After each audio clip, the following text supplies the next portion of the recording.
জন্মগ্রহণ করলেন বেবিলনিয়ার সুমেরিয়া উর নামক নগরীতে।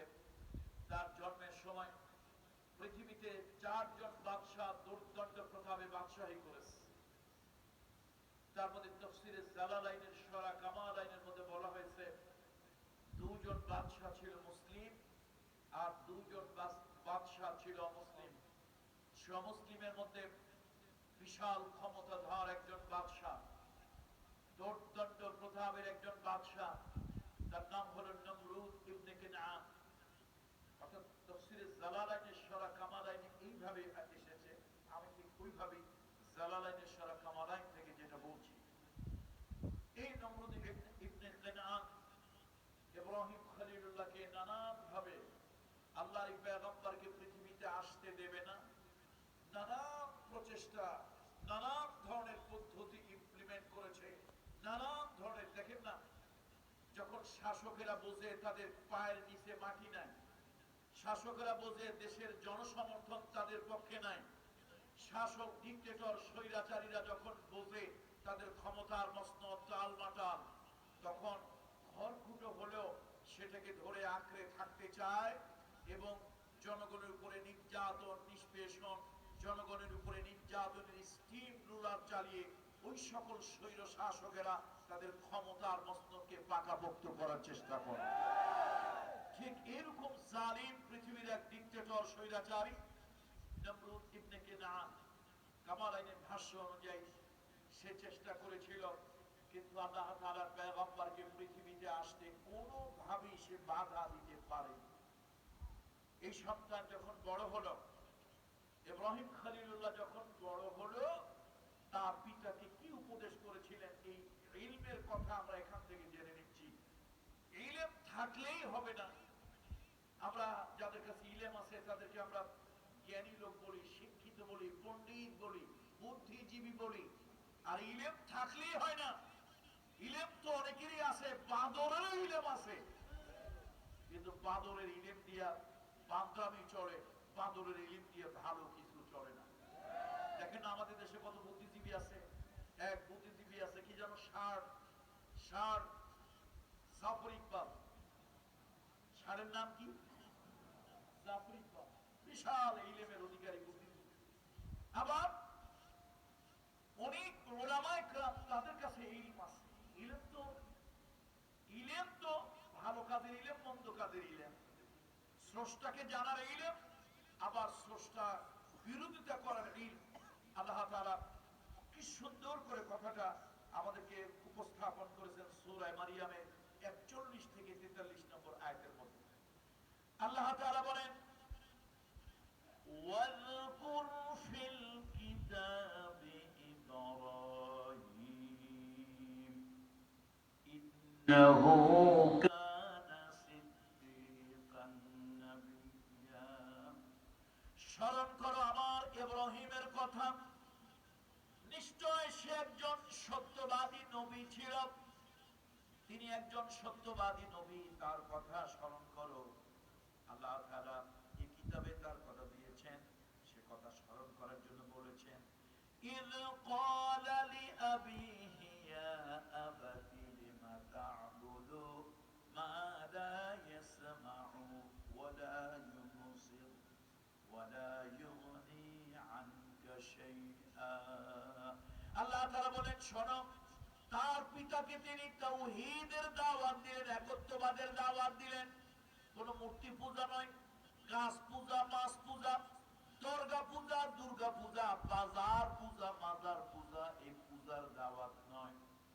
মহামহিম মহামহিম একমাত্র আল্লাহ তাআলার পূজার দাওয়াত তিনি দিলেন, আল্লাহর ইবাদতের দাওয়াত দিলেন। আল্লাহ তাআলা বলেন, স্মরণ করো সেই সময়ের কথা, তিনি যখন তার পিতাকে বললেন, হে আমার পিতা, লিমা তা'বুদু, আপনি কেন ইবাদত করেন?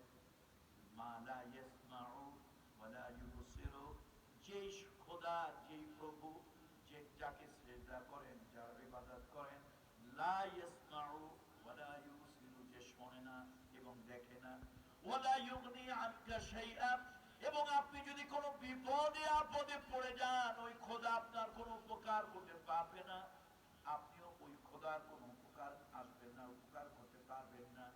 এবার আল্লাহ তাআলা ইলমের কথাটা আনলেন, ইয়া আবাতি ইন্নী ক্বাদ জাআনি মিনাল ইলম মা লাম ইয়াতিকা ফাত্তাবি'নি আহদিকা সিরাতান সাবিয়্যা। হে আমার পিতা, আমার কাছে জ্ঞান আছে, ইলম আছে। সে জ্ঞানটা কিসের জ্ঞান? সে জ্ঞান দুনিয়ার কোন তথাকথিত বিদ্যাপীঠের জ্ঞান নয়। ওই জ্ঞান হলো মহামহিম স্রষ্টা সৃষ্টিকর্তার জ্ঞান।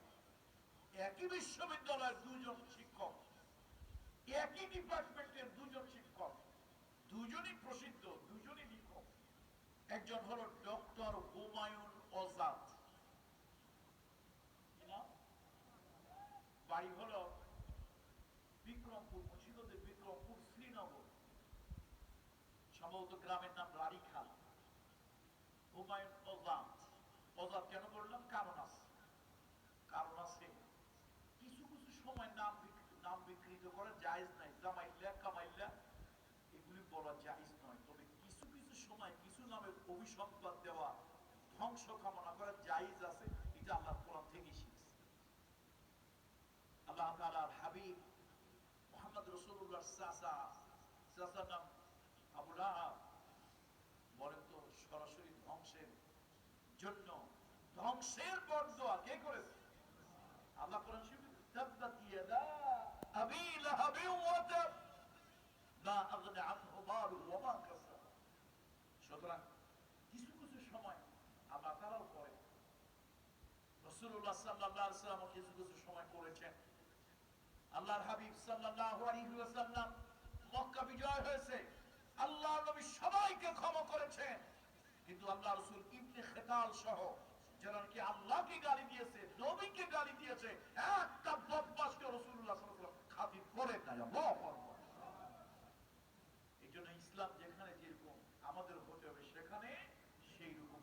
বেশি বুজুর্গি দেখানো চলবে না, বেশি বুজুর্গি সব জায়গায় দেখানো চলবে না। দরবেশগিরি সুফিগিরি ভালো, তবে অতি সুফিগিরি, অতি দরবেশগিরি আবার ভালো না।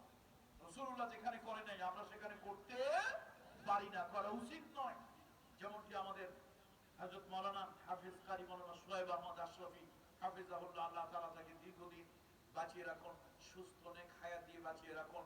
আল্লাহ তাআলা তার কণ্ঠে আরো বলিষ্ঠতা দান করুন। সব